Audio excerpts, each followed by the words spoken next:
नमस्कार दोस्तों, CDRK Saini BEd classes YouTube channel पर आप सभी का हार्दिक स्वागत है, अभिनंदन है। देखिए, हम अध्ययन कर रहे हैं नॉलेज एंड करिकुलम, ज्ञान एवं पाठ्यक्रम। इस पेपर के अंतर्गत आज की क्लास में हम वैश्वीकरण का शिक्षा प्रभाव, यानी कि जो वैश्वीकरण होता है उस वैश्वीकरण का शिक्षा में क्या प्रभाव होता है। देखिए, जब हम पूरे विश्व का एक वैश्विक समाज बनाते हैं, एक दूसरे के उत्पादों, वहां की तकनीकियों और शिक्षा का जब आपस में हम आदान प्रदान करते हैं तो हमारे समाज में परिवर्तन होता है। और जो हम शिक्षा का आदान प्रदान करते हैं कि उस देश में शिक्षा की क्या व्यवस्था है, क्या स्तर है, किस प्रकार छात्रों को अधिगम करवाया जाता है, कौन कौन सी शिक्षण विधियां प्रयोग में ली जाती है, कौन कौन से विषय पढ़ाए जाते हैं। तो इन सब का जब एक देश दूसरे देश की शिक्षा में उस व्यवस्था को साझा करता है तो अनेक परिवर्तन होता है। तो वैश्वीकरण का शिक्षा पर अधिक से अधिक प्रभाव होता है। तो आप सब बने रहें हमारे साथ हमारे YouTube चैनल पर। और यदि आप हमारे YouTube चैनल पर पहली बार आए हैं तो हमारे YouTube चैनल को सब्सक्राइब करें और पास ही बने बेल आइकन के बटन को दबा देवे, जिससे हमारे द्वारा जब भी कोई न्यू वीडियो अपलोड किया जाए या लाइव क्लास चलाई जाए तो उनके नोटिफिकेशन आपको मिल सके और आप अच्छी शिक्षा ग्रहण कर सके और परीक्षा की आपकी अच्छी तैयारी हो। देखिए, यहाँ पर वैश्वीकरण के द्वारा अंतरराष्ट्रीय स्तर पर एक ऐसी विचारधारा का जन्म हुआ है जो सर्वजन हिताय की स्थिति को प्रतिपादित करती है। देखिए, जब हम वैश्वीकरण की प्रक्रिया के तहत एक वैश्विक समाज का निर्माण करते हैं, उस वैश्विक समाज के द्वारा जो अंतरराष्ट्रीय स्तर है, इस अंतरराष्ट्रीय स्तर पर जो सभी देश है और सभी देशों के जो नागरिक है, उनमें ऐसी विचारधारा का जन्म होता है जो सर्वजन हिताय। देखिए, हमारे भारतीय समाज की भी एक विचारधारा रही है, विश्व बंधुत्व की भावना, सभी का सहयोग, सभी का विकास। तो हमारे देश की विचारधारा के अनुसार की तरह ही वैश्विक स्तर पर भी सर्वजन हिताय की विचारधारा प्रचलित होती है। सभी देशों को एक दूसरे के प्रति शैक्षिक, आर्थिक, सामाजिक सहयोग की भावना को बल प्रदान करती है। कौन है यह विचारधारा? कौन सी? सर्वजन हिताय की जो विचारधारा है, ये वैश्वीकरण के द्वारा शिक्षा क्षेत्र में, आर्थिक क्षेत्र में या सामाजिक सहयोग और विकास के क्षेत्र में अच्छी भावना प्रदान करती है। अच्छी भावना का जन्म पूरे वैश्विक समाज के नागरिकों में होता है। शिक्षा पर वैश्वीकरण के कौन कौन से प्रभाव है, उन प्रभावों का हम अध्ययन करते हैं। देखिए, जब पूरे विश्व में वैश्वीकरण की प्रक्रिया प्रचलित है, जब हम एक दूसरे की शिक्षा को साझा करते हैं। देखिए, हमारी भारतीय शिक्षा में हम मनोविज्ञान का अध्ययन करते हैं। ये मनोविज्ञान विषय हमारे भारतीय समाज का नहीं है, भारतीय शिक्षा नहीं है। हम विदेशों से मनोविज्ञान विषय को हमारी शिक्षा में लाए। क्यों? क्योंकि मनोवैज्ञानिक जो विषय हैं, मनोविज्ञान है, उनमें मन का अध्ययन, आत्मा का अध्ययन और प्रत्येक बालक बालिका का अध्ययन किया जाता है। मनोविज्ञान में ऐसे कई विषय हैं जो हम सबके लिए, आप सबके लिए, पूरे संसार के नागरिकों के लिए महत्वपूर्ण है। तो यहाँ पर वैश्वीकरण के द्वारा शिक्षा में ऐसे विषय लाने से शिक्षा में कई प्रकार के प्रभाव होते हैं। पहला है नागरिकों के शैक्षिक जीवन स्तर में सुधार। देखिए, जब हम वैश्विक स्तर की शिक्षा हमारे देशों में या एक देश दूसरे देश की शिक्षा को साझा करता है तो उस देश के प्रत्येक नागरिक का शैक्षिक जीवन स्तर में सुधार होता है, यानी कि उसमें बुद्धि का विकास होता है। किस तरह हमारे परिवार को चलाना है, परिवार के साथ साथ समाज, राज्य, राष्ट्र और राष्ट्र के बाद विश्व बंधुत्व की भावना का विकास पूरे नागरिकों में होता है। तो यहाँ पर नागरिकों का शैक्षिक जीवन स्तर में सुधार आता है। किसके द्वारा? वैश्वीकरण का शिक्षा पर प्रभाव यहाँ पर है। शिक्षा के विकास द्वारा औद्योगिक उन्नति। देखिए, औद्योगिक उन्नति कब हो सकती है? जब प्रत्येक नागरिक शिक्षित होगा और औद्योगिक क्षेत्र में जो हम उत्पाद निर्माण करते हैं उन उत्पादों का हमें राज्य स्तर पर या राष्ट्रीय स्तर पर या अंतरराष्ट्रीय स्तर पर निर्यात किस तरह करना है, इसके बारे में ज्ञान भी शिक्षा के माध्यम से ही मालूम होता है, ज्ञात होता है। तो यहाँ पर वैश्वीकरण की शिक्षा के द्वारा औद्योगिक क्रांति आती है, उद्योगों में उन्नति होती है, हम अपने उत्पादों को अंतरराष्ट्रीय स्तर पर किस तरह विक्रय कर सकते हैं। तो यहाँ पर शिक्षा के विकास के द्वारा ही यह संभव हो सकता है। देखिए, ज्ञान के द्वारा ही हम अंतरराष्ट्रीय स्तर के जो नियम है उनका हम पता लगा सकते हैं। तो शिक्षा के विकास के द्वारा औद्योगिक उन्नति होती है। इसके बाद थर्ड नंबर का प्रभाव है शिक्षा में नई योजनाएं एवं प्रक्रियाएं।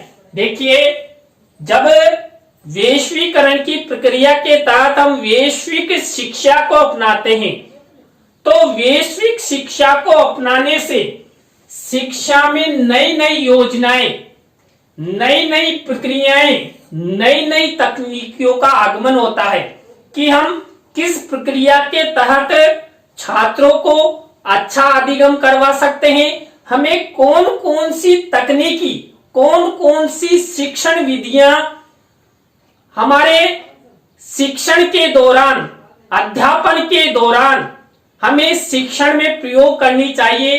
इन सब का विकास वैश्विक शिक्षा के माध्यम से ही हो सकता है। शिक्षा में नई नई शिक्षण विधियों का आगमन। देखिए, जब हम भारतीय स्तर पर रहते हैं, यदि हम परंपरागत शिक्षण पर ही टिके रहते हैं, हमारी जो प्राचीन काल से जो शिक्षण विधियां चली आ रही है, जिनके माध्यम से शिक्षक छात्रों को अध्यापन कराते हैं, हमारे भारतीय समाज में जो भारतीय शिक्षा है इसमें परंपरागत रूप से हम रटंत विद्या पर अधिक जोर देते हैं, जबकि अंतरराष्ट्रीय स्तर पर, वैश्विक स्तर पर देखा जाए तो वहां पर छात्रों को रटंत विद्या के बजाय अभ्यास पर अधिक बल दिया जाता है, छात्रों को प्रायोगिक कार्यों पर अधिक बल दिया जाता है, जिससे छात्रों में शिक्षा का अधिक से अधिक विकास हो सके। तो चौथा पॉइंट ये हो गया, शिक्षा में नई नई शिक्षण विधियों का आगमन होता है। किसके द्वारा? वैश्विक शिक्षा के द्वारा। वैश्विक विचार विमर्श द्वारा शिक्षा प्रारूप में परिवर्तन। देखिए, जब हम दूसरे देश की शिक्षा का प्रारूप, शिक्षा व्यवस्था का अध्ययन करेंगे और यदि उस व्यवस्था का अपेक्षित लाभ मिल रहा है तो उस शिक्षा व्यवस्था, उस शिक्षा प्रारूप का हमारी शिक्षा व्यवस्था में भी लागू करने का प्रयास किया जाएगा। तो यहां पर जब हम वैश्विक विचार मंच पर वैश्विक देशों के साथ आपस में अपने विचार साझा करेंगे कि आपके देश में शिक्षा का अच्छा स्तर है, आप ऐसी क्या व्यवस्था अपनाते हैं, क्या प्रक्रिया करते हैं जिससे आपके छात्रों में अच्छा अधिगम होता है। तो यहाँ पर वैश्विक विचार द्वारा आपस में नई शिक्षा का आगमन होता है, नए नए विचारों का आगमन हमारी शिक्षा में होने से छात्रों का विकास होता है और छात्रों में ज्ञान होने से हमारे राज्य और राष्ट्र का विकास होता है। नंबर 6 पॉइंट है, शिक्षा में सार्वजनिक सर्वजन हिताय की स्थिति का प्रतिपादन। देखिए, जो वैश्वीकरण शिक्षा है, वैश्विक स्तर की जो शिक्षा है, उस वैश्विक स्तर की शिक्षा के द्वारा हम सब में सर्वजन हिताय की स्थिति का प्रतिपादन होता है कि सभी लोगों का हित हो, विश्व बंधुत्व की भावना का विकास हो, सभी विश्व के नागरिक एक दूसरे का सहयोग करें, सभी का विकास हो। ये सब वैश्विक स्तर पर वैश्वीकरण के तहत ही संभव हो पाता है। नेक्स्ट है 7वां बिंदु, अंतरराष्ट्रीय सद्भावना का विकास। देखिए, हम अपने परिवार को चाहते हैं, हम अपने राज्य को चाहते हैं, हम अपने राष्ट्र को चाहते हैं, लेकिन विश्व स्तर पर विश्व को चाहने की भावना कब उत्पन्न होगी? जब हम वैश्विक शिक्षा को अपनाएंगे और वैश्विक शिक्षा के द्वारा अंतरराष्ट्रीय सद्भावना का विकास होगा। विश्व स्तर पर एक देश दूसरे देश की शिक्षा को साझा करने, उनके उत्पादों का आयात निर्यात करने आदि में विकास शिक्षा में वैश्वीकरण के द्वारा ही संभव हो पाता है। नेक्स्ट पॉइंट है, शैक्षिक सूचनाओं के आदान प्रदान की प्रक्रिया और तीव्रता। देखिए, यदि हमारा एक वैश्विक समाज होगा और यदि हम वैश्विक स्तर पर शिक्षा का आदान प्रदान करते हैं तो सूचनाओं का आदान प्रदान भी हम अच्छे से कर सकते हैं। किसके द्वारा? वैश्वीकरण की प्रक्रिया के द्वारा। हम हमारी भारतीय शिक्षा में विदेशी मॉडल अपनाते हैं। क्यों अपनाते हैं?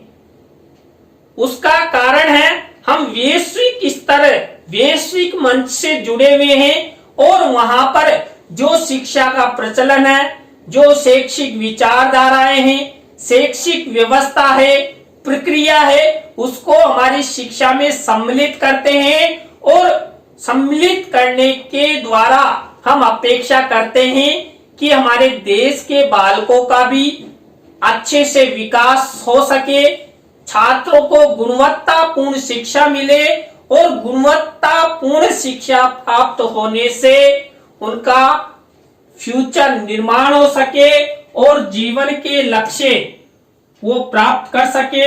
नेक्स्ट बिंदु है शिक्षा संबंधी मुद्दों को सुलझाने में सहायता। देखिए, यदि हम वैश्वीकरण यानी वैश्विक शिक्षा को अपनाते हैं, वैश्विक शिक्षा को साझा करते हैं, तो शिक्षा क्षेत्र में कई ऐसे मुद्दे होते हैं, कई तरह की समस्याएं होती है, कई तरह की चुनौतियां होती है, उनको हम वैश्विक मंच पर साझा कर उन्हें दूर कर सकते हैं। देखिए, हम अध्ययन करते हैं जेंडर भेदभाव, जेंडर असमानता। देखिए, जेंडर भेदभाव, जेंडर असमानता ये एक वैश्विक समस्या है, तो इसको हम शिक्षा के द्वारा ही दूर कर सकते हैं। तो शिक्षा क्षेत्र में ऐसी कोई भी समस्या आती है, उन समस्याओं को हम अच्छे से सुलझा सकते हैं। इसके बाद नेक्स्ट पॉइंट है शिक्षा संबंधी अधिकारों में जागरूकता। देखिए, आप सबको पता है हमारे देश में भी निःशुल्क शिक्षा का अधिकार अधिनियम 2009 प्रचलित है और 6 से 14 वर्ष के सभी बालकों को निःशुल्क शिक्षा प्रदान की जाए, ऐसी व्यवस्था हमारे भारतीय संविधान में, भारतीय शिक्षा में की गई है। लेकिन वैश्विक स्तर पर देखा जाए तो हमारे देश से पहले कई देशों ने निःशुल्क और अनिवार्य शिक्षा का प्रावधान कर दिया था, जिससे उनका शैक्षिक विकास अच्छा हुआ और उसको हम 2009 में अपना रहे हैं।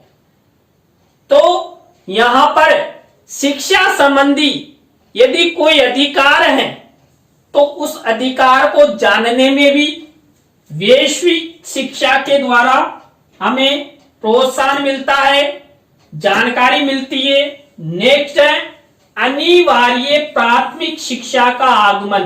देखिए, अनिवार्य प्राथमिक शिक्षा का आगमन भी वैश्वीकरण की प्रक्रिया के तहत ही हमारे देश में आया और पूरे विश्व के अनेक देशों ने इस मॉडल को अपनाया कि यदि हम प्राथमिक शिक्षा को अनिवार्य बनाएंगे तो हमारे बालक अध्ययन कर सकेंगे, ज्ञान प्राप्त कर सकेंगे और जो हमारे संविधान में नागरिकों के मूलभूत कर्तव्य हैं, उन मूलभूत कर्तव्यों में भी इसको जोड़ा गया है कि माता पिता हो या अभिभावक हो या संरक्षक हो, वो अपने बालक बालिकाओं को जिनकी उम्र 6 से 14 वर्ष है उनको निःशुल्क और अनिवार्य शिक्षा हेतु विद्यालय में भेजेंगे, उनकी व्यवस्थाएं करेंगे। और हमारी सरकारों ने तो प्राथमिक शिक्षा को 6 से 14 वर्ष की उम्र तक के बालक बालिकाओं के लिए पूर्णतः निःशुल्क कर दिया है। तो हमारे भारतीय समाज के सभी बालक अच्छे से अध्ययन कर सकते हैं।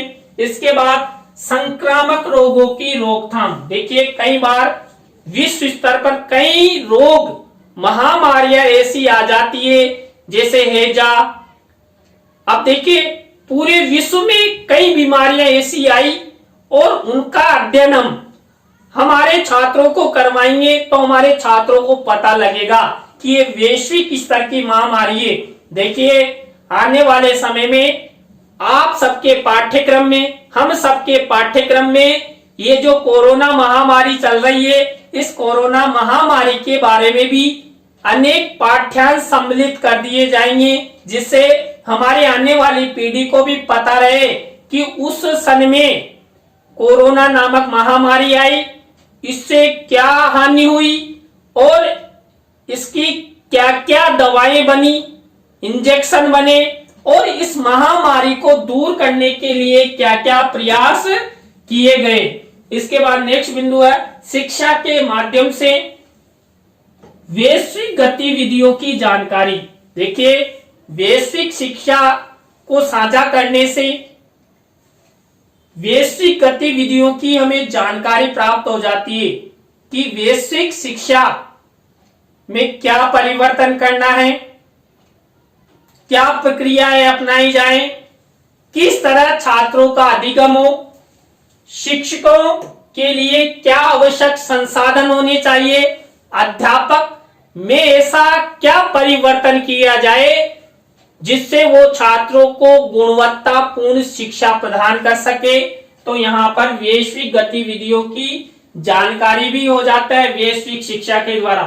इसके बाद अनेक भाषाओं का अधिगम। देखिए, वैश्वीकरण की प्रक्रिया के तहत विश्व के जितने भी देश हैं वहां के बालक बालिका एक से अधिक भाषाओं का अध्ययन कर सकते हैं। देखिए, हम सबसे पहले मातृभाषा का अध्ययन करते हैं, इसके बाद विद्यालय में माध्यम भाषा का अध्ययन करते हैं, राज्य भाषा, राष्ट्रीय भाषा और यदि हम अंतरराष्ट्रीय एक भाषा का भी अध्ययन कर लेते हैं तो हम सब में, आप सब में अनेक भाषाओं का अधिगम हो जाएगा और कहा जाएगा कि फला बालक, फला अध्यापक 4 भाषाएं जानता है, 5 भाषाएं जानता है, तो आपके व्यक्तित्व का भी अच्छा विकास होगा, लोग आपकी प्रशंसा करेंगे। शिक्षा में वैश्विक शिक्षण तकनीकी का आगमन।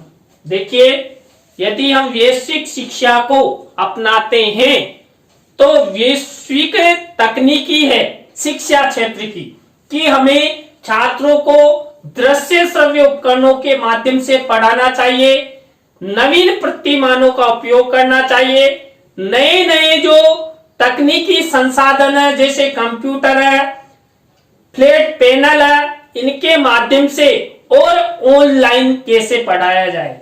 और देखिए, अभी आप ऑनलाइन अध्ययन कर रहे हैं तो यहाँ पर वैश्विक शिक्षा को साझा करने से हमारी शिक्षा का विकास होता है। देखिए, आज की क्लास में हमने ये सब वैश्वीकरण का शिक्षा का प्रभाव, इनके बारे में अध्ययन किया कि वैश्वीकरण का शिक्षा पर क्या क्या प्रभाव होता है।